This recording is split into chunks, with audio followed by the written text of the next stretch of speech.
صباح الفل يا ابويا. صباح الفل يا مرات ابويا اللي بتكرهيني. عم محمد يا بقال، عم سمير يا ميكانيكي، انا كده عرفتكم كلكم. انت قدامي كل يوم، بس هاخد حقي منك في الاخر. انت صغرتني. عارف يعني ايه صغرتني؟ حالا توديني الملاهي. يا سيد انت خبت. احنا نبيع العرقسوس لكن ما نشربوش. شوقي. اسمي المعلم شوقي. فوزي. اسمه المعلم شوقي. بكره هجيب ابويا وامي ونيجي نقابل ابوكي وامك والكسبان على الترابيزه. لا عاش ولا كان ولا ان ولعل وجون جون جون. انت حسابك تقيل قوي يا ايمن. انت شربت ايه؟ جايين نفتش الشقة. فين الاذن انكم تفتشوا؟ بعد اذنك هنفتش. اتفضل. عارفة يا مرات ابويا، انت حية، ربنا يديك الصحة. انت عامل زي مندوب المبيعات اللي خبط على شقه قالوا له مين؟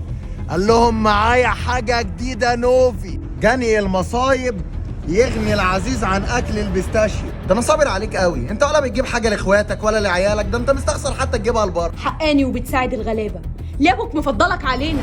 فهم المعلم مجدي ابو لمونه ان احنا هنتقابل 10 الصبح. ما ينعت نفسه الا الناقص، وما يعرف اسمه الا الشاطر. ورحمة ابويا في تربته، وغلاوة امي في رقدتها، وشرف اختي. ما يقدر على القدرة غير اللي خلقني وخلقك.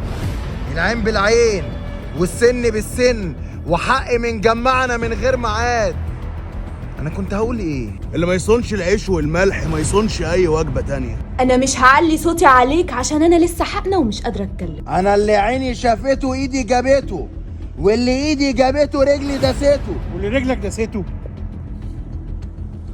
انت مين يا اللي بتستفسر في عز ابويا؟ انا بقول كلامي مره واحده بس عشان بنسى بسرعه. اسمع يا حارة. يا ليلي يا ليلي. بس يا ابني بس يلا كله يروح. انا المعلم سيب الناس.